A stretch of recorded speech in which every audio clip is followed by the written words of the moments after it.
I'm Carol Booth Olson. I'm the director of the Wright Center, which is a national research and development center on the study of secondary writing, which is funded by the Institute of Education Sciences. And we are very happy to sponsor this section of the December conference on teaching argument writing. Our speaker today is Jennifer Fletcher. She is an advisory board member of the Wright Center. She's a professor of humanities at Cal State Monterey Bay, a former Orange County English teacher, so one of our own. She's the author of 2 books on argument writing, Teaching Arguments, Rhetorical, Comprehension, Critique, and Response, and a new book, Teaching Literature Rhetorically, Transferable Literacy Skills for 21st Century Students. She's also the chair of something called ERWC in California that's very familiar to all of you. In other parts of the country, it's the expository reading and writing course that the Cal State University offers and that high school students and middle school now also can take and get credit towards their college composition. Jennifer is going to be talking today about strategies for teaching argument writing, and for those of you in the audience, please give her a warm welcome. Before she starts, those of you on the live stream, there is a chat function, and if you want to send us questions, Jake, do they need to know any information, or they just go on wrightcenter.org and they'll find the chat function? Or on our Twitter. Or on Twitter. And to chat, you just need to, when you hit enter in the chat box, it'll ask you to sign up with an email. Okay, when you hit enter in the chat box, it'll ask you to sign up with an email, and then you can send in your questions, and Jake will be the person who shares your questions and things you'd like to know. Okay, thank you, Jennifer. Thank you, Carol, and good afternoon, everyone, and welcome to those of you joining via live stream. So I'm Jennifer Fletcher. I'm faculty at California State University, Monterey Bay, where I work with first-year students and also future English teachers at the undergrad level. As Carol mentioned, I'm a former high school teacher. And this session is really about helping students productively engage in academic conversations, written academic conversations. And that means navigating different textual voices as readers and directing conversational traffic as writers. And so while we're going to be talking about things like paraphrase and summary and synthesis and citation, it's really about more than the mechanics of source-based writing. It's about helping students genuinely care about what other human beings have to say. So I want to start with a quotation from David Takash. He's a professor of law at UC Hastings. He was also a founding faculty formerly at my university in science and policy, and he writes on teaching and learning.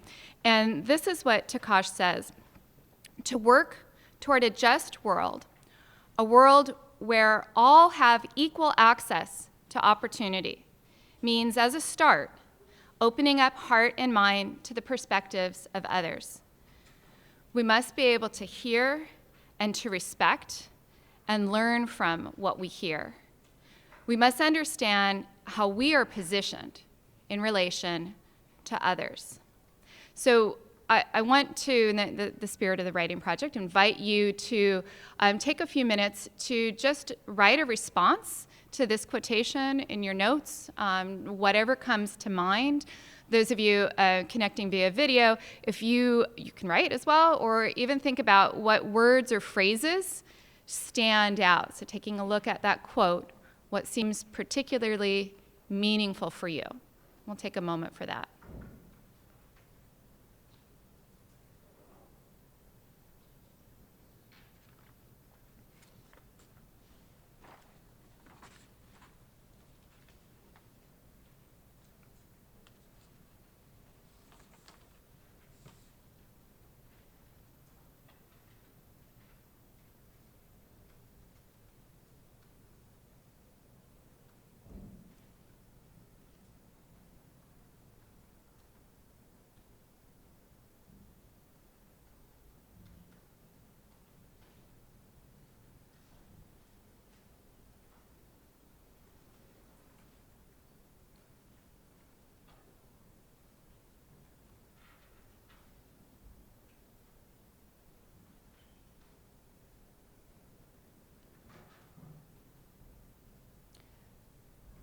Okay, start to finish what you're writing.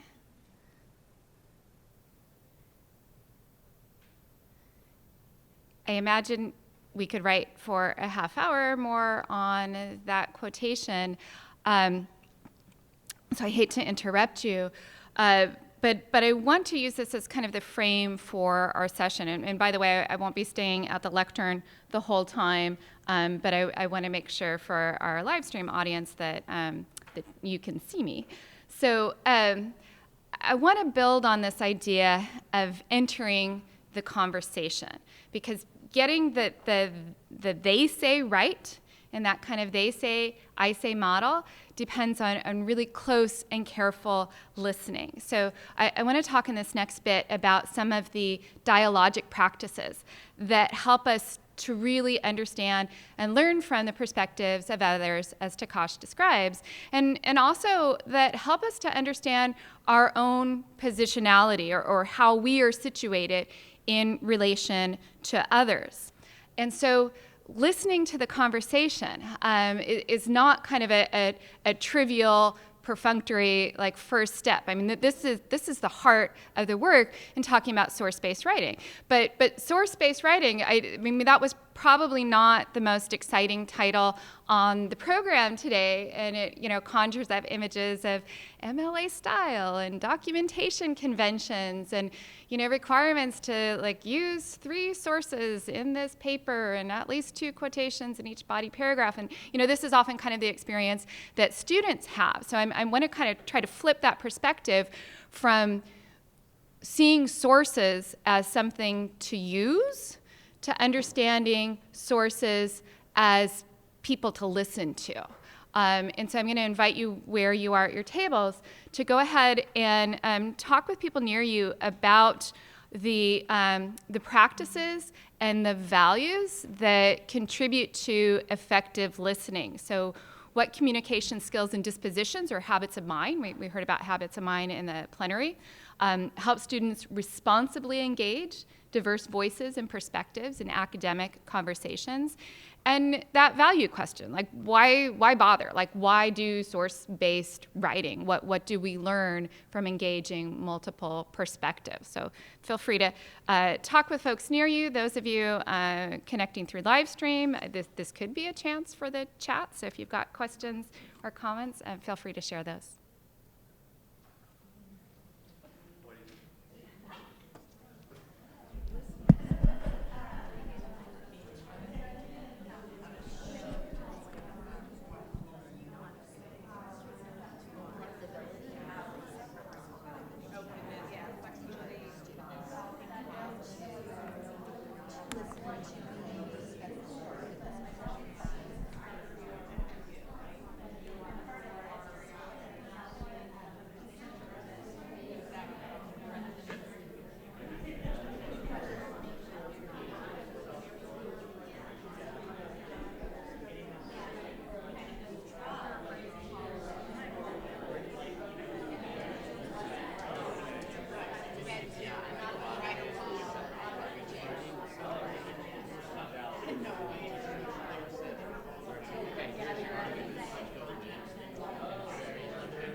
Okay, start wrapping up what you're saying. All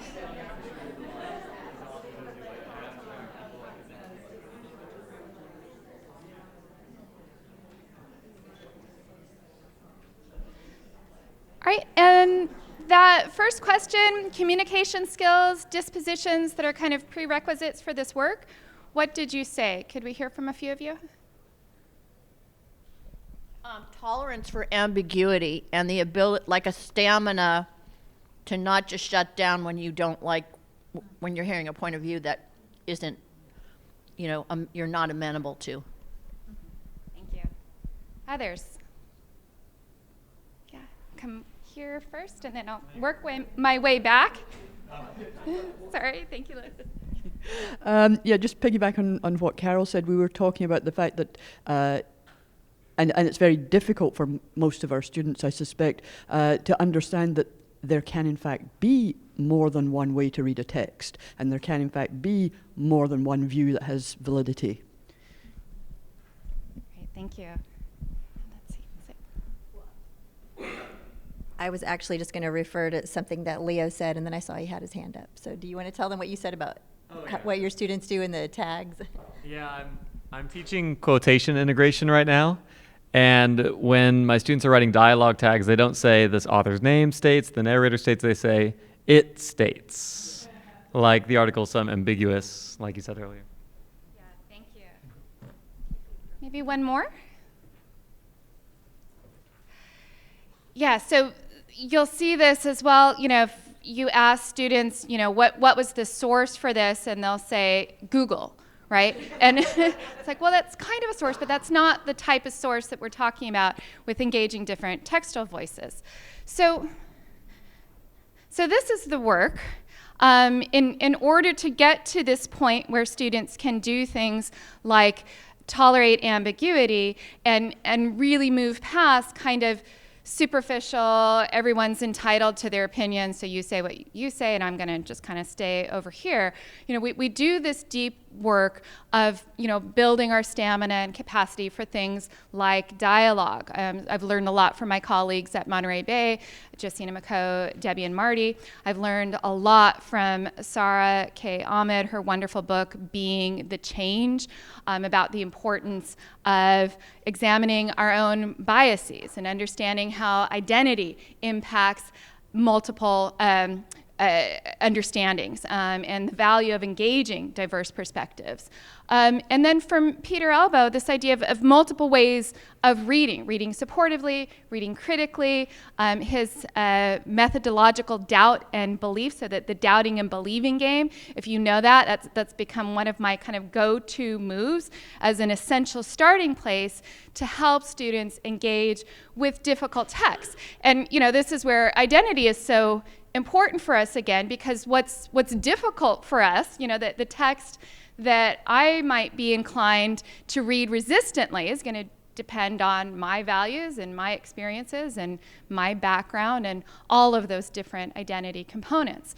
So this is what Elbow says, and also people like David Bartholomew and Anthony Petrosky talk about ways of reading or reading with the grain, that when you play the believing game, you kind of willingly suspend your disbelief, and you kind of say to a writer, okay, let me just see things the way you see them, and you try to take on the writer's worldview. That phrase about understand a text on its own terms is really important. It means like you set aside your terms. It's not your conditions. It's not your definitions. You're going to try to think through the writer's language. And this is really high-level cognitive work, but is essential for getting to that, getting the they say right, that is this what you're saying, and kind of checking in with the text responsively. The doubting game is also really important. And again, sometimes this is the more difficult practice if, I'm reading a writer that I feel like, I love everything you say. Thank you for being you and, getting your voice out into the world. And then to come in and try to achieve a critical distance from that writer, and then it's almost kind of taking on the position of someone who was not me. And what does the text look like when I read it, resisting the authority of the text, reading it against the grain, trying to surface some of those assumptions that might be problematic, because they're my assumptions too, like they might be my biases that I haven't examined. So this also becomes really important intellectual work. I'll just say here briefly, both of these are they're methods of reading, they're ways of reading, and they're not endpoints. So they're part of a process working toward a deeper reading. So going through that kind of with the grain, against the grain, on the way to some other kind of synthesis, on the way toward, ultimately kind of taking your own stance on an issue. This is part of an ongoing process. You'll notice on the doubting game, one of the practices that I've added it with my own classes is Also considering other perspectives. Like I've learned, inviting other voices to kind of talk back to the writer. Sometimes this is other students in the classroom, is another way to kind of challenge the thinking of a text. So I want to loop back to Sara Ahmed for a moment, this idea of identity impacts understanding. I think two of the most important questions that we can ask in source-based writing, who is the writer in this situation? And then who am I as a reader in this situation? What am I bringing to the conversation? And that idea that sources are people. I tell my students in academic writing, citations are people. They're not just, things to kind of use or to, give kind of the veneer of academic discourse to your research paper. These are real human beings. And it can take a lot of kind of deep work to help students see the humanity in their sources. Now, if you're looking at the picture, you see, one of these things does not belong. There's a corporation up there that it's not a person. I teach a class for future teachers called Grammar Usage and Power. My students do a research paper on different methods of teaching grammar, or taking up that question, like, should we? Should we teach grammar at all? And so they engage people like Constance Weaver and Lily Wong Fillmore and Vershawn Ashanti Young. And I had one student submit a research paper with some of the sources that we had been reading in class, and the student also included Kaplan University. And I thought this could be a really interesting choice. What does it mean to have Kaplan in there as a voice in this conversation? And thinking again about kind of like identity. Okay, if you're going to bring in Kaplan, how do you need to situate that perspective in relation to these kind of scholar practitioners who've been at the core of the discussion? So I've been trying to kind of reframe students' thinking around what it means that sources are people, because I also work with first-year students, and I work with high school teachers, and I live with teenagers. I didn't share that in my introduction. I'm looking for that kind of back door into a difficult concept. So if students aren't getting it at first, it's like, okay, is there something creative and playful that we can do so they'll see that transformative concept? So we'll do citation yearbooks. It's like, okay, find the photos and then create your list of yearbook superlatives. So of the people in your works cited list, like, who is most unique? Who has the best attitude? Who's most likely to win a Nobel Prize? Who's most likely to be sorted into Gryffindor? And you've got the directions in your handouts, and I invite students to come up with their own categories as well. So like, best humor, or, best personality, or whatever it might be.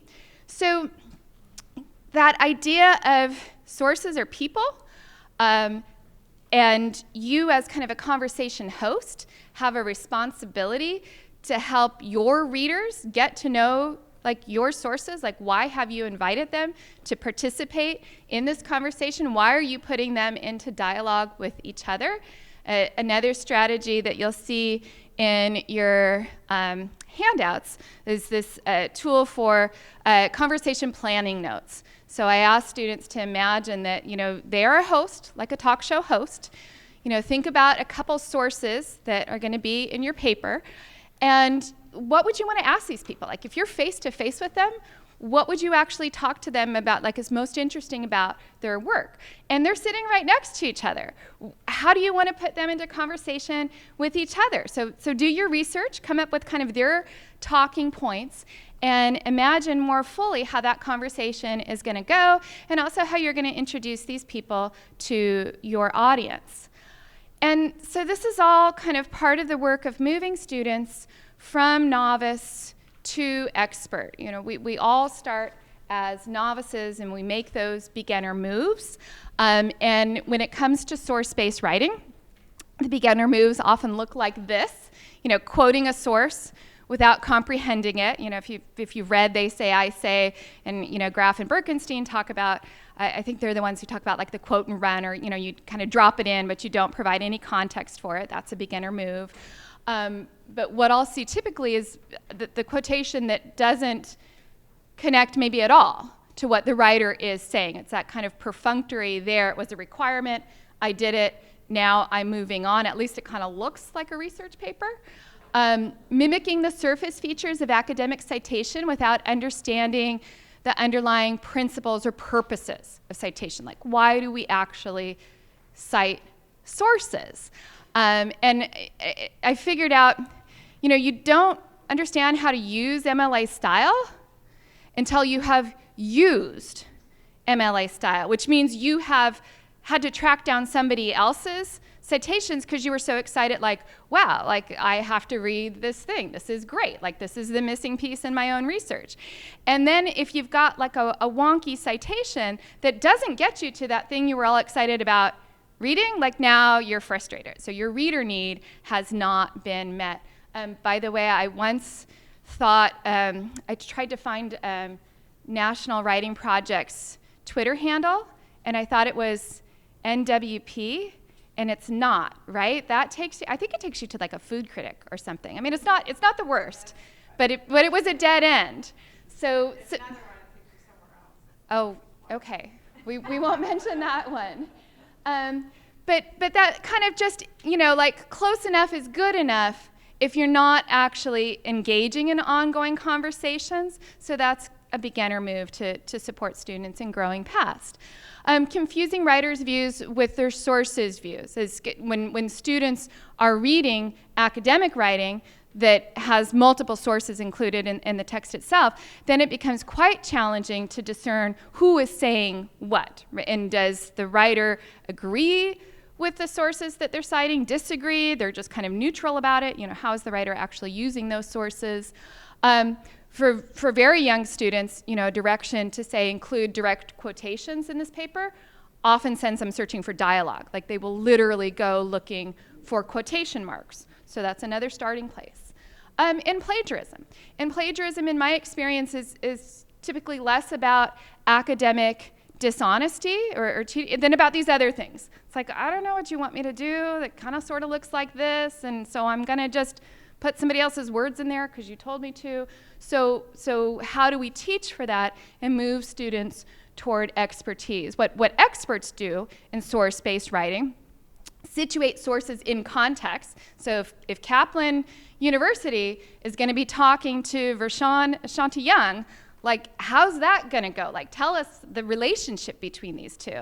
Acknowledging one's own positionality, like who I am as a middle-aged white woman teacher, what history I'm bringing to the conversations that I'm engaged in, understanding sources as people, distinguishing who is saying what, checking for understanding. So that next step of, okay, I've paraphrased or summarized this source, I'm not quite sure I got it right. Like, how can I test and say, like, one of the most humbling things about presenting at conferences is sometimes you meet your heroes and they show up in like the audience, and I can tell you I've had like dead panic if I have quoted someone who's in the room. And that moment of like holy terror, like, what if I got it wrong? Like, they're right here and they're going to call me out, which is almost kind of the mindset you always want to have. Like when you're quoting sources, like if they're in the room, will they say, yeah, that's what I'm saying? Or they say, no, you got it wrong. Okay, and then synthesizing multiple perspectives. So moving beyond binary thinking, moving beyond kind of pro and con. There are two sides. Instead of we're talking about, taking a side, it's about taking on multiple perspectives. So let me pull out just one of these expert moves to talk about for a moment, figuring out who is saying what. So English teachers and high school teachers may have an advantage here. Here's your task. To thine own self be true. Who said this? Turn and talk to a partner and introduce yourself first if you haven't met yet.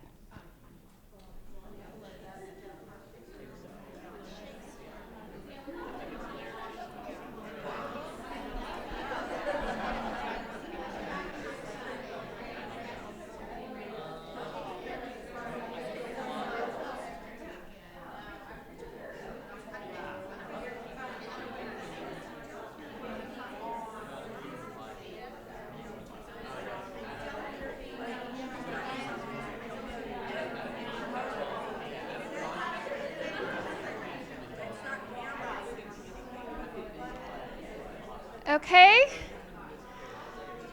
So, let me throw this out to all of you. Who said this? Oh, okay. I heard more than just Polonius in the table conversation, but the Polonius folks are confident. I'm with you on that, right? I'm one of those English teachers where I see this on like a mug or a magnet, and I think, I'm not getting that mug. Like, I don't want the Polonius mug. Like, he's an annoying know-it-all. Like, it's not Shakespeare. I'll get a Shakespeare mug, but not Polonius. So for students, understanding that, what the character is saying in a literary text, for example, is different often from what the writer is saying. That's one of those those expert level kind of tests where they're having to distinguish between these different voices. And then with academic writing, with source-based academic writing, it's often, instead of the character, it's the source. So you've got the writer of the paper, a student writer perhaps, and then a source, and we're having as readers to discern, to what extent these views are similar or different. In cases of irony, this can be particularly challenging work where what a character is saying can be the entire opposite of the implied message from the writer. So for instance, in Jean Luen Yang's graphic novel, American-Born Chinese, there is a character whose very name is a racial epithet. So when that character speaks, readers have to reject the literal meaning of what the character says to get at the writer's implied meaning. And both messages have an impact on the writer. On the reader. That's that level of self-awareness and like, who am I and how's what I'm bringing to this also impacting my experience. Mark Twain, right? So if Huck says that, when he's with the widow Douglas, that when you got to the table, you couldn't go right to eating, but had to wait for the widow to tuck down her head and grumble a little over the victuals, though there weren't really anything the matter with them. Twain is not saying that, right? Twain is saying something very different about this character that he has created. Okay, so thinking about knowing that kind of cognitive load around negotiating different textual voices, what does it take to paraphrase and summarize a source responsibly? And what, if anything, do your students find challenging about this? Can I ask you and come to you? Either question. What do you have to do, or what do your students find challenging about this?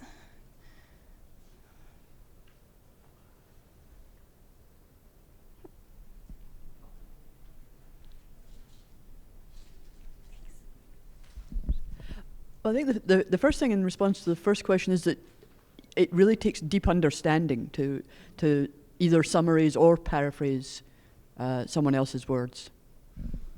Thank you. Anyone else?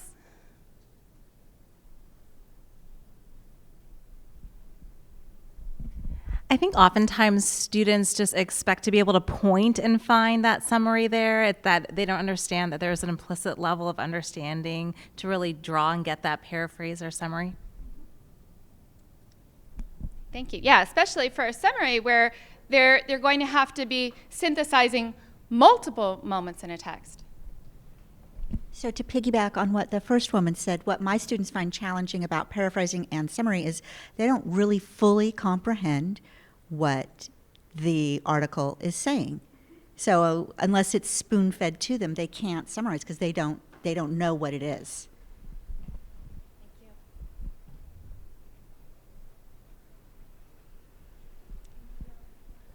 I think that students also need language structure to express it. So there are different multiple perspectives, right? And then how do they express it? Using what language? Yeah, thank you. So all these things make these particularly challenging intellectual tasks. And so, that I want to just come back to that, the they say, I say model. The they say often takes a lot of kind of careful revisiting. This is from the same grammar class that I teach. And if you know Constance Weaver's work, you know grammar in context, I would say from my own understanding, Weaver is not saying that we should teach in a prescriptive model or manner.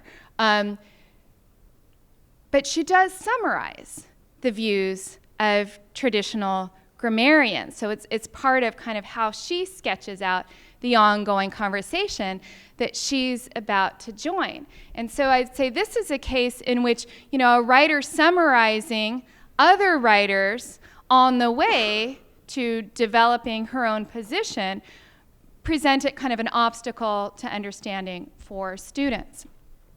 So, you know, thinking about what's next for that student who's struggling with kind of distinguishing who is saying what and how we can support their growth. You know, it does come back to reading comprehension. Composition scholar Charles Bazerman says that you have to read well enough to see what people are really discussing, what the real issues are. You need to understand what has already been written to decide intelligently what you can contribute. And this idea of, you know, that we're not arguing to win or arguing to take a side or just go through the motions because that's what's required for schoolwork, but we're doing this in order to help, right? We're trying to actually contribute in a way that will be productive and meaningful, and that's why that listening work is so essential. So we're going to try some of this out. We're going to take a look at the article, "I Detest Our Confederate Monuments, But They Should Remain," by Lawrence Kusnar. And I'll share with you personally, this is one where I find the believing game a little more challenging for me than the doubting game. And so if you want to think back to a moment, kind of, you know, the rules for playing the believing game are you set aside judgment, you try to see the text through the writer's eyes, the issue through the writer's eyes, and kind of think in the writer's terms. For those of you joining us through live stream, I'll show you a couple excerpts from the article, and I'll also share just the opening paragraph to get us started. So here it is. This was published in the Washington Post, August 18, 2017. Do you recognize the date? So this was... Is it the date when they pulled down one of these monuments and was it when they were debating? It was Charlottesville. So it was immediately, it was within days of the Unite the Right rally in Charlottesville that resulted in the murder of a counter-protester. So this is the context for this piece. And this is what he writes. As an anthropologist who has studied the meaning of monuments and sacred spaces in other cultures, the recent controversy and violence surrounding Confederate monuments has been ethically challenging. I love my country, and part of my professional responsibility is to foster tolerance. I have also worked with our military to help thwart the Islamic State, an organization that instituted slavery in our time. As such, I detest the legacy of division, bigotry, and slavery these monuments represent, but I think they should remain. So continue reading on your own.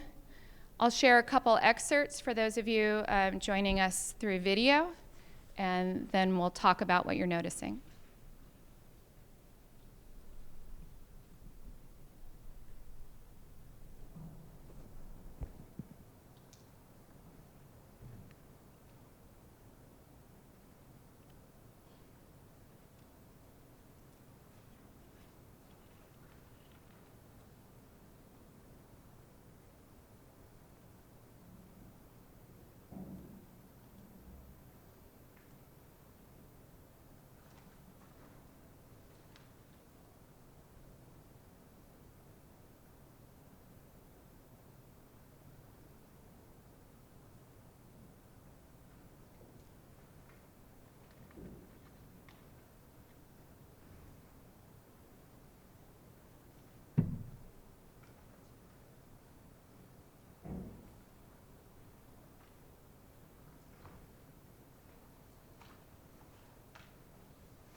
when you finished reading, see if you can draft just a brief statement summarizing the writer's central point. So overall, what do you hear him saying in this piece?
Okay, take about a minute more.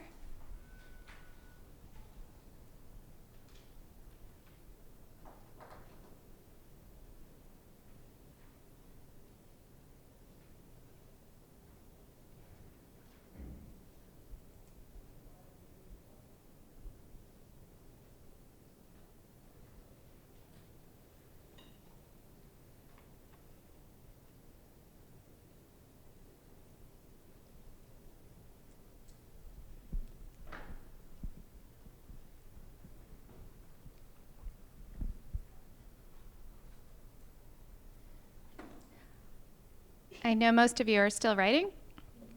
Feel free to finish writing down your thoughts. I know I would want a lot more time than that to summarize this piece.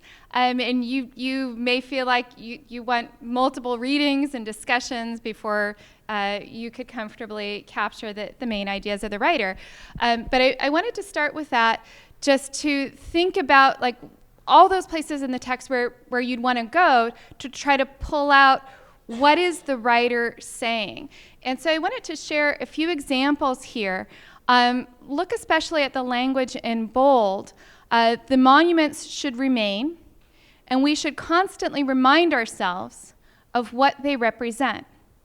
And then he writes, when racists revere these monuments, those of us who oppose racism should double our efforts to use these monuments as tools for education. Earlier he says, and this comes at the part where he's sketching out kind of this, this broad history of what has happened to cultural artifacts during times of civil unrest and change and what's happened with monuments that have been destroyed.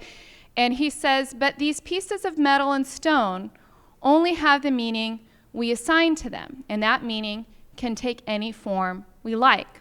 And then he also says we should let them stand, now talking about Confederate statues, whereas the previous section is about kind of monuments and statues in general, right, in that historical section. He now says we should let them stand and use them to remind ourselves of what we are and are not.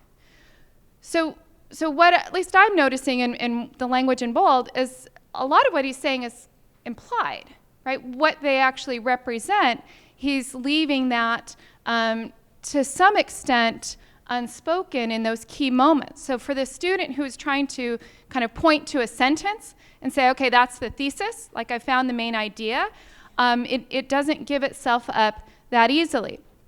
So I want to share some examples from high school students of paraphrase of this article, and think again about that continuum from novice to expert. The article explains how the statues can mean anything we want them to mean, and this referring to the Confederate statues, is what the student says. Kusner feels that everyone has different opinions about what the Confederate monuments mean. It's up to the individual to decide what a statue represents. The writer talks about how these pieces of history can be seen as a good thing. So I'm going to ask you to talk with some people near you, like what are you noticing in the students' attempts at paraphrase and summary here, and what would be next steps to support that student in their growth from novice to expert. Make sense? Okay, what are you seeing, and kind of as a teacher, what would you do?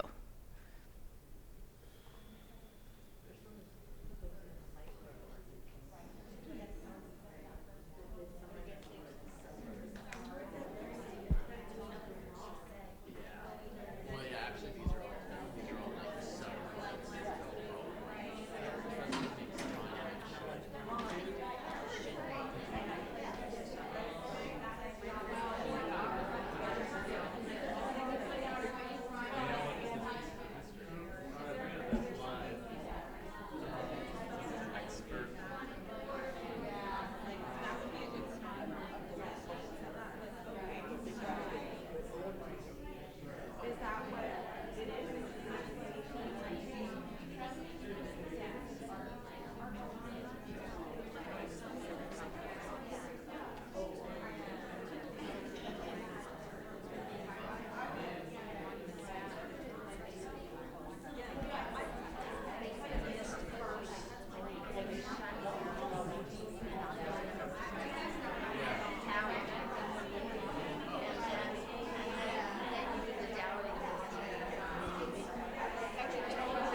Okay, so start to finish what you're saying.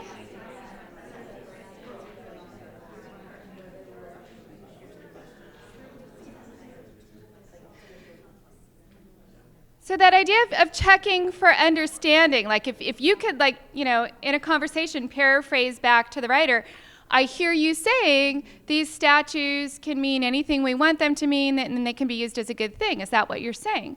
What do you think the writer would say in response? Okay, yes, that's my argument, or no, you've missed something important here. He says we should constantly remind ourselves of what they represent. I take that as not being a claim for radical indeterminacy, right, and kind of personal choice, that they mean something. He acknowledges the shared cultural meaning and history and the work that they continue to do. So one of the things we were saying is that it looks like most of these kids did sort of the believing game. They just kind of read the piece and then said, okay, here's what it says. And that if you had them turn around and then read it again from the doubting lens, they would start to see that he's not actually arguing that they can mean anything to anyone or that they could be a good thing. But that still doesn't mean that we buy his argument, but at least we understand it a little better. Thank you. Yeah, so belief and doubt and synthesis on the way to kind of a full understanding. What other things did you talk about, or what would be next steps in the student's growth?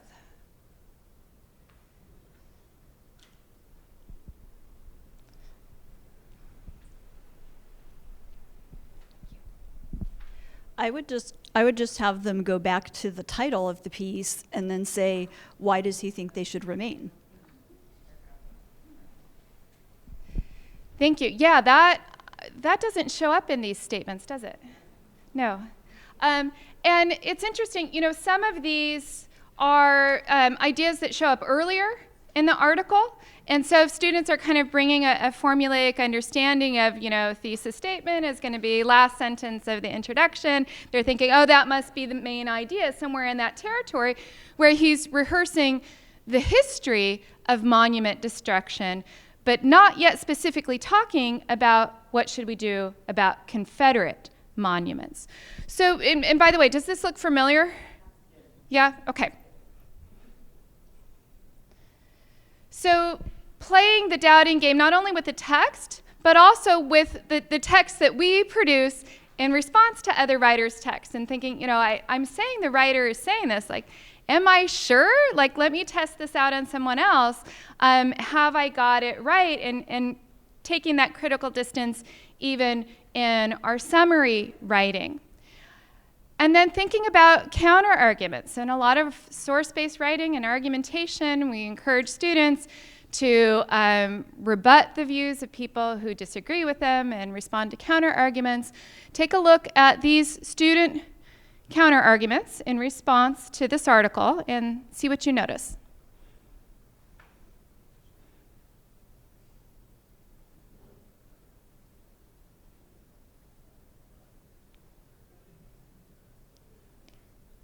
Okay, would you say that Kusner is saying that people should be forced to look at these offensive statues, whether they want to or not? Okay. And again, I don't think this is something that, this is absolutely not about student deficits. I think some of this has to do with kind of our instruction. If we tell students that they have to, rebut every counterclaim and, follow that more kind of predictable pattern where they're using sources in a way that feels like it's more perfunctory rather than it's really about communication. I think it's interesting, like this would be almost a teachable moment because they're right there giving their own bias in terms of what they interpreted from the text. And so you could ask them, well, where does it say that exactly? And it's a great opportunity for them to see, wow, I placed my own bias on this when I read it, just like this author is placing his bias, so it helps them to kind of recognize that in themselves first. Yeah, thank you. And what I love so much about like Sarah Ahmed's book, like she's doing this with sixth graders. I mean, this is not like wait until they're juniors and seniors. It's like, let's start to do this when they're young. So we can also play the doubting game by considering additional perspectives. We can go to Henry Louis Gates Jr. and Tanya Bolden to look at Reconstruction. We can go to Ibram X. Kendi to understand what racism is and how it works. We can go to Robin DiAngelo and understand more about why it's so hard for white people to talk about race. And we can go to Karen Cox and look at her work on the United Daughters of the Confederacy and their involvement with erecting monuments to the Lost Cause myth in the early 20th century. So this becomes another way not only to check for understanding, but to expand the conversation. We can also go to something like Titus Kafar's TED Talk on Can Art Amend History, and look at the way that other cultural works can push back against the thinking and change the impact of things like Confederate monuments. And we can think critically again about our own position in relation to these other perspectives. I love Matthew Kay's book, Not Light But Fire. If you don't know this one, I think it's a really essential resource. And he talks about how, especially in conversations about race, if we're asking students to write about things like what should we do with Confederate monuments, it shouldn't just be a formulaic, pro-con kind of simplified academic task. Like it needs to be more than just abstract. We need to think about how we're bringing our whole human selves to this work. If we're not thinking about how identity impacts understanding for ourselves and our students, that the work that we're asking students to do in classrooms is not equitable.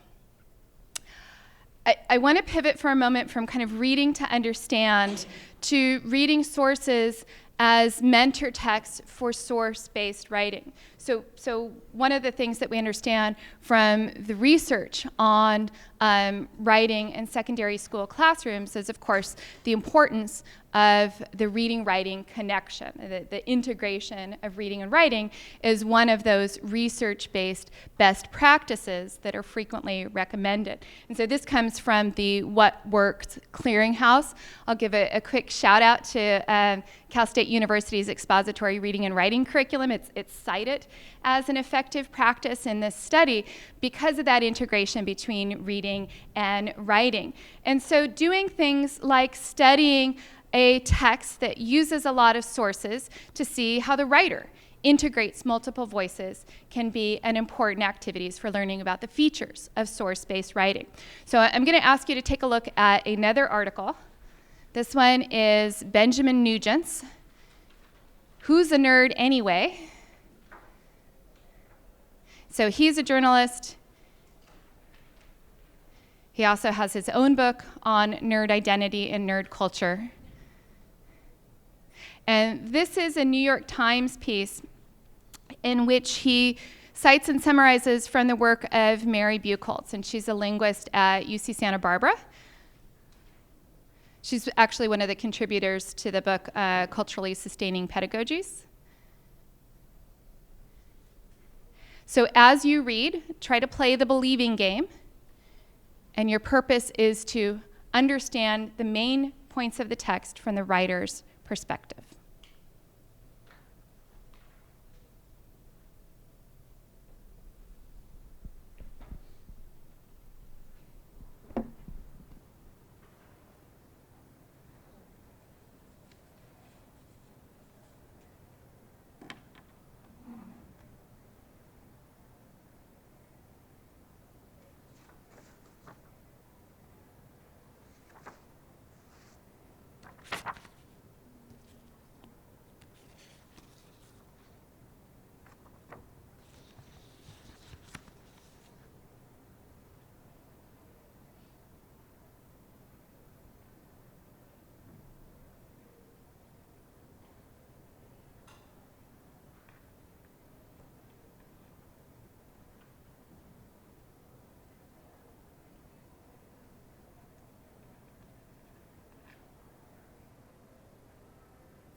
Take about a minute more to skim to the end if you're not yet there. If you don't have the handouts because you're live streaming this, this is an easily searchable article if you want to take a quick look.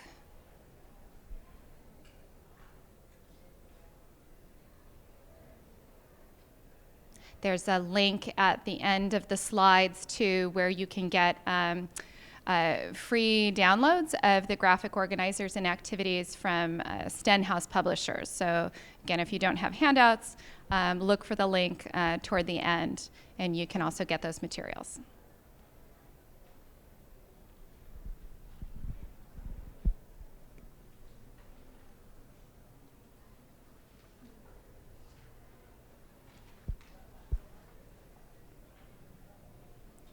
Okay, so this is what I'm going to ask you to do. And it's all right if you just kind of skimmed through this. The first couple paragraphs are going to be good places to look for this. Here are your questions. When is Nugent speaking for himself? When is he quoting, paraphrasing, or summarizing Mary Buchholz's views? How does he signal these shifts in viewpoint. So the comment earlier about like understanding the language, the functional work that different language choices do, and helping writers to kind of direct conversational traffic.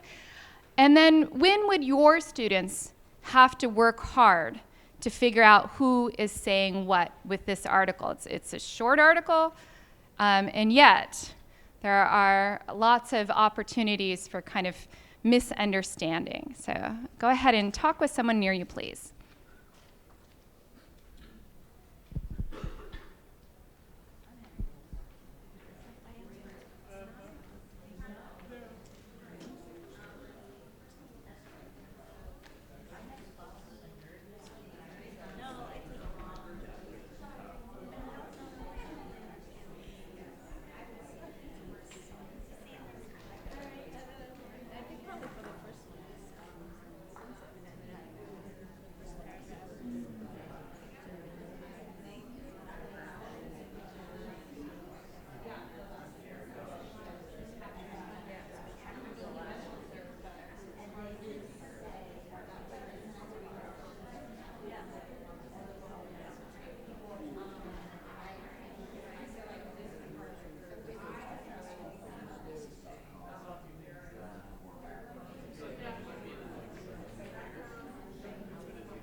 Again, I know you could use a lot more time, but start to wrap up.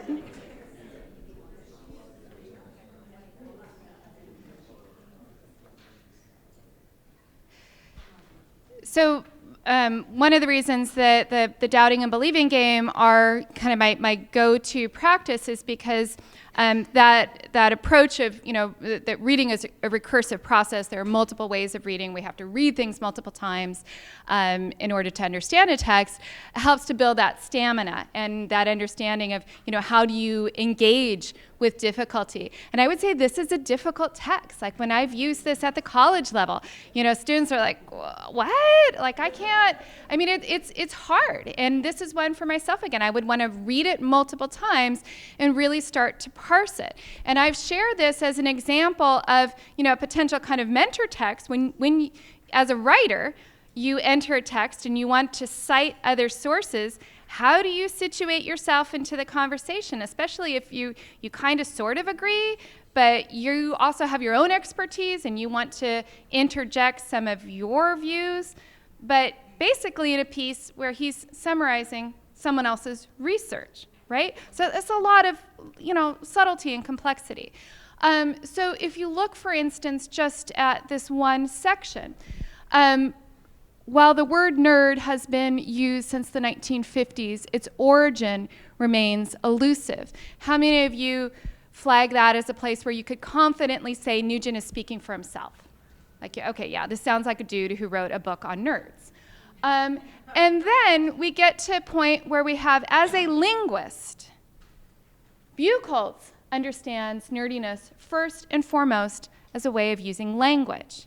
Do you get those little moments where there is a shift in voice, and he's used that kind of marker to show that I'm not speaking for myself anymore. Speaking in paraphrase here, And then we have this kind of lead-in. That tends to be more familiar with students. That's how they often introduce sources with a prepositional phrase. We've got Bucholt's notes. There's our verb that you'll find in like a book like They Say, I Say. We have some direct quotation blended with some paraphrase. So this is pretty sophisticated work, but we can use these models as ways to show students their range of options, that ultimately it's for them to decide as writers, when they quote, when they paraphrase, when they summarize, and why they're doing these things. And the way that these have, disciplinary differences too. As a literature person, we quote things all the time because that's the evidence that we work with. But when I've done assessments at my university with colleagues from other departments, and I sit down with a scientist and social scientists, we look at student writing together, and they say, why are your students quoting everything? Like, oh, well, because that's what we do. I say, yeah, we don't do that. We do paraphrase because we don't need the language. We just need the data. And even differences in citation styles. Humanists are all about, we want the name, we want the person. Social scientists, that the name is not as important. It might be the methodology that needs to be reflected in the citation. The date has a place of priority, right? Because currency matters. Okay, so helping students to think through, what are you trying to do? Why are you trying to do this? And what's the best choice in this situation? So instead of writing instruction that says, include 2 direct quotations in each body paragraph, use, 3 sources for this essay, whatever, giving students some support to look at those models and think through their own rhetorical choices for using the words of other writers. And comparing kind of the different functions. What's the effect when you take control over somebody else's ideas by using your language versus letting someone just speak for themselves? And I wanted to bring this up too, the summary of an alternate view that isn't grounded in a real perspective. I don't do a lot of work teaching logical fallacies. I don't find that it gets at the kind of thinking that I want. But straw man is one I'll talk about because this is one that I would say is an obstacle to effective communication. You've kind of brought a voice into the conversation it's not actually someone in the room. It's not actually a stakeholder in the discussion. And so in response to the articles that I've shared with students on nerd culture and nerd identity, I've had students say things like, well, nerds are people too. So, okay, well, look back at the conversation. Like, does anybody say that they're not? Like, is this a real counter argument? And where is this coming from? And with novice writers, it's often that kind of, like, summarize a common view. It's a need just to get going. Like, most people think, or lots of people say. And so understanding, okay, you need it to do that to kind of tee up your essay, but now that we're at that kind of pushing back on your own thinking stage, let's look again at the conversation and make sure that you're engaging real perspectives. So synthesis is about understanding partiality. I really like this idea of partiality. I mentioned Josina McCoe and Debbie and Marty earlier with dialogue and deliberation. They talk about partiality as kind of another way to understand bias, that for all of us, we are partial to certain things. We have preferences, but we also only have just part of the big picture, right? So we need the perspectives of others to have a more complete understanding. So helping students think about what synthesis does, why do we engage multiple perspectives, contributes to the development of a writer's ideas, establishes the context for the argument, describes the ongoing conversation, and promotes depth and breadth of understanding. So I'm going to leave you with kind of a last few activities, and then we'll have, I think, some time for Q&A. But around this idea of synthesis, this is, I think, one of, summary is difficult to teach, synthesis is difficult to teach, and so getting some models of how you put writers into conversation with each other is helpful. And one of the best activities that I've learned comes from a colleague at Monterey Bay, Nanda Warren, and you'll find this in your handouts. It's the paraphrase and synthesis activity.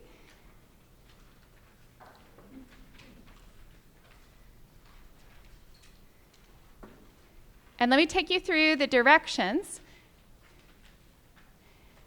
And then I'll ask you to talk about what are students being asked to do, and then what would your students find helpful or challenging? Okay, so did you find it? Paraphrase and synthesis activity. So it gives students a list of quotations, and they find two that seem to speak to each other in some way. They don't have to be in agreement with each other. They just need to relate in some way.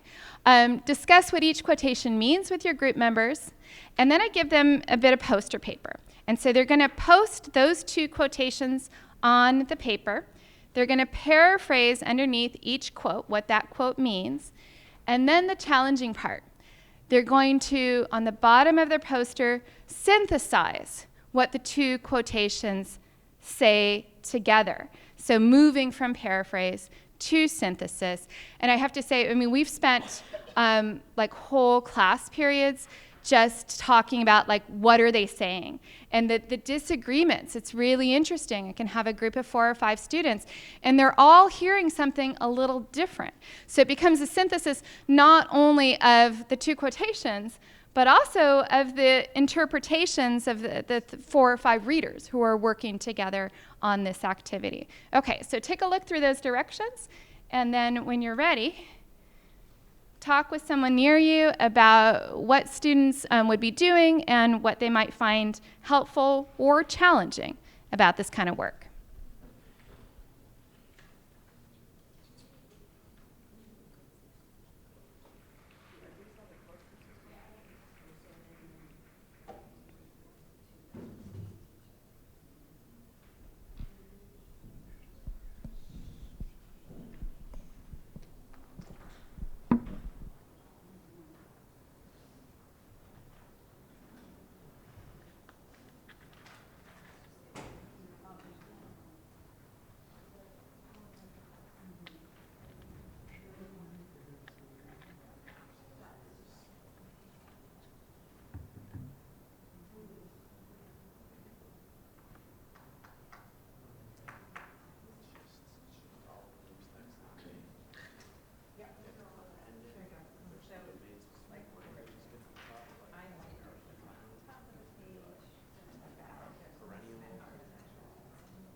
So, by the way, I didn't say these all come from a text set that students have read, so they're familiar with the readings.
Okay, so finish what you're saying.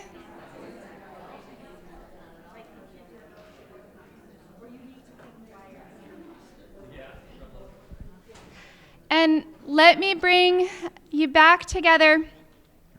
I'm hearing lots of conversation about what's challenging about this, that the reading, trying to find the connections, even the ambiguity about like, what do you mean that relate to each other, right? It's very general. Opposition is a relation. So they're invited to just find some kind of connection that they can talk about.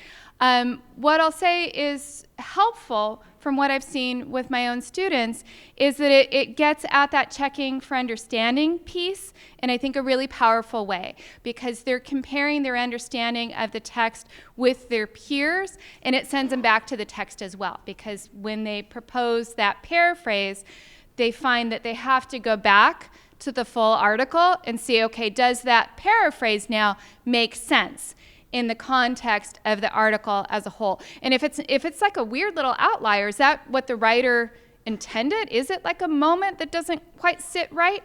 Or does that mean that the paraphrase is off? The synthesis as well, when groups choose the same two quotations but come up with a very different synthesis on their poster, and we put the posters up around the room and we walk around and we look at them, that's revelatory as well, because they're seeing that, what I brought together for this deeper understanding, varies based on not only our understanding of the text, but like what language features, like what phrases, like what were the key words for us. And so you could even do like another meta level and do a synthesis of your syntheses and see if you get an even more kind of responsive understanding. So I was really wondering, like even for us, and we're adults and we actually shouldn't have as much trouble reading this as the kids do, but I found it to be difficult.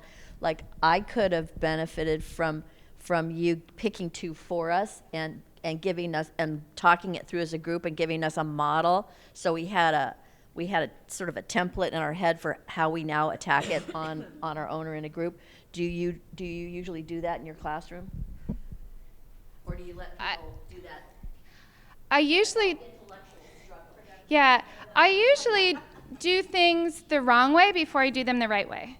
So I learned a lot by trial and error. So yeah, I mean, that's exactly, pulling out two quotations and two voices and seeing if we can make some connections. So when Adam Sewer says the perennial image of the nerdy white suburban kid locked away in the basement with his boxes of comic books is no longer operative, because as America browns, the comic book audience is browning with it.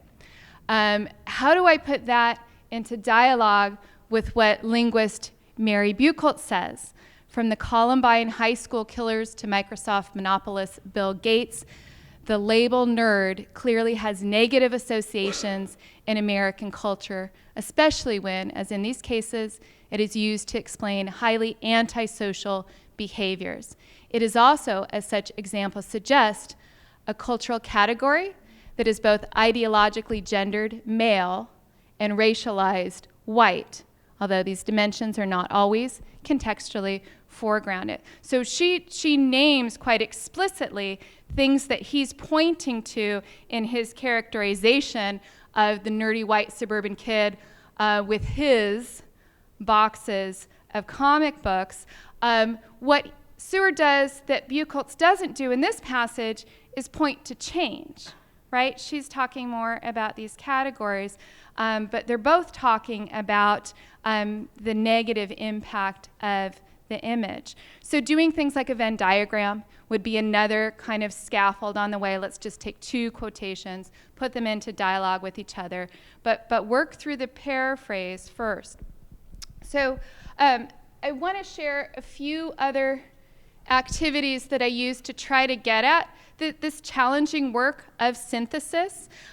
You have probably seen argument essays like I have, where the organizing structure is one paragraph on each source, right? So cite 3 sources, paragraph 1 explains source number 1, etc. And so to try to move students past that, I share with them this graphic organizer around imagine, it's that parlor metaphor. It's a party. You've joined this kind of room. Who are you actually talking with? So, imagine if you're doing, a seating plan for like a wedding or a quinceañera, and, where are people actually talking to each other? And so my rule is you can only put sources at tables where they actually have some back and forth. There's got to be some interaction in your paper, some synthesis, in order for them to sit together. You might even have a head table where you're kind of featuring your guest speakers who have kind of the most prominent place. You might have some people who are sitting all by themselves because they don't interact. And maybe you as the writer, that's okay. Like this is kind of a guest speaker who comes in and says their piece and then they leave, but that's how you want that source functioning. I had one student who noticed how one source was a floater and showed up in multiple places across the essay, was joining in different ways and finding different connections with multiple other writers. One other thing that I'll do, going back to the idea of learning about the features of source-based writing from studying mentor texts, is I'll do blackout templates. So instead of giving a sentence frame for students who are really ready for that more challenging skill of learning from the moves of other writers, let's find a passage of source-based writing, and you black out all the content, but you grab those lead-ins, those transitions, the functional language, and then you try out some of those moves in your own writing. So I want to wrap up with this idea of essential practices for source-based argument writing. Working to understand a text on its own terms, and all that entails with setting aside judgments and thinking in the language of the writers themselves, reading with and against the grain, so playing the believing game, playing the doubting game, understanding sources as people, and recognizing the full humanity of the sources, as well as recognizing our own positionality and what we're bringing to the conversation. Negotiating textual voices, so doing that hard work and productive struggle to figure out who is saying what, and relying on peer conversations to also check for understanding. And practicing the paraphrase skills of like, have I got it right? Like, is this what you're really saying? And if the writer's not there, the fun thing about living writers, sometimes you can, connect with them on Twitter and they'll say, yeah, that's not what I'm saying. And that essential work of synthesizing multiple perspectives. So I want to close with NCTE's resolution on contemporary discourse and the ELA classroom. Go ahead and take a look.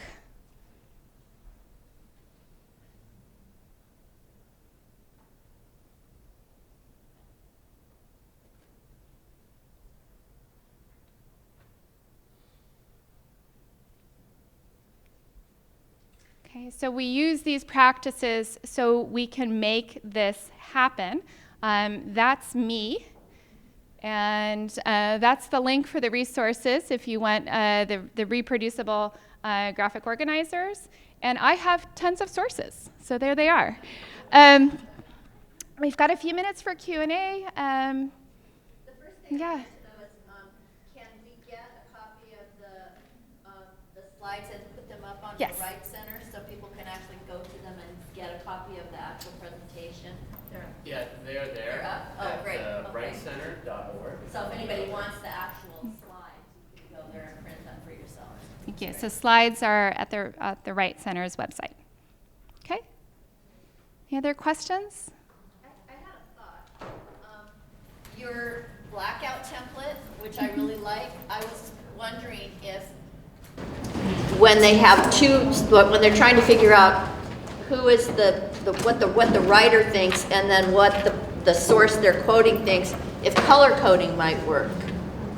Like you color code, okay, here's all the, talking about the according to so-and-so, and then the parts that are you making the commentary, if you highlighted that, if it would help kids to see that.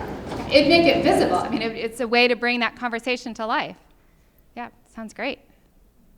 Yeah, anything else? Okay. Thank you all so much, folks.